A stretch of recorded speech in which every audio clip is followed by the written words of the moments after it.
இப்போ உங்கள விமர்சிச்ச அந்த கமெண்ட்கள பார்க்கும்பொழுது வந்து, நீங்க ஒரு தனி மனிதரா, சாதாரண நபரா இருந்து இது போன்ற வீடியோக்கள போட்டிருந்தா, யாரும் கேள்வி கேட்டிருக்க மாட்டாங்க. ஆனா நீங்க வந்து இப்ப ஆளும் கட்சி நடத்தக்கூடிய ஒரு ஒரு பக்கம் சார்ந்த ஒரு ஊடகத்துல பணிபுரியக்கூடிய நபரா இருக்கிறதுனால, நீங்க அவங்களுக்கு ஆதரவா இது போன்ற விஷயங்கள செய்றீங்க அப்படின்றது அவங்க சொல்லக்கூடிய விளக்கமா இருக்கு மேம்.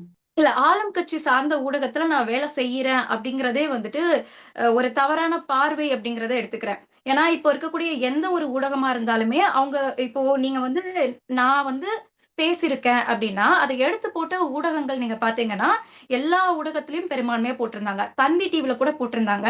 நீங்க வந்து நான் வேலை செய்ற ஊடகத்த நீங்க வந்து ஒரு ஆளும் கட்சி ஊடகம் அப்படின்னு சொன்னீங்கன்னா, தந்தி ஊடகத்த நீங்க ஒரு சங்கி ஊடகம்னு சொல்லுவீங்களா?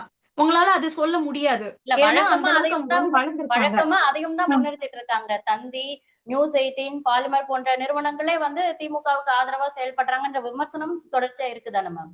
இல்ல தந்தி டிவி வந்து ஆளும் கட்சிக்கு ஆதரவா செயல்படுறாங்க அப்படின்னு சொல்றதே வந்து விசித்திரமா இருக்கு. அப்படின்னா அவங்க வந்து நியூஸ வந்து சரியா ஃபாலோ பண்ணாம இருக்கிறாங்க. சரியான அப்டேட்ல இல்லாம இருக்கிறாங்க. ஏதோ ஒரு நியூஸ் அவங்களுக்கு எதிரா வந்துருச்சுன்னா, அத மட்டுமே பார்த்துட்டு பேசக்கூடாது. இந்த தாவேகாவினரோட மைண்ட் செட்டே என்ன அப்படின்னா, அவங்க எவ்வளவுதான் நல்ல விஷயங்கள் செஞ்சிருந்தாலும், எவ்வளவுதான் விமர்சனங்கள் வச்சிருந்தாலுமே, அவங்க மேல அவங்களோட தவற சுட்டி காமிச்சுட்டாங்க அப்படின்னா, அத அக்செப்ட் பண்ணக்கூடிய மனநிலை அவங்களுக்கு கிடையாது.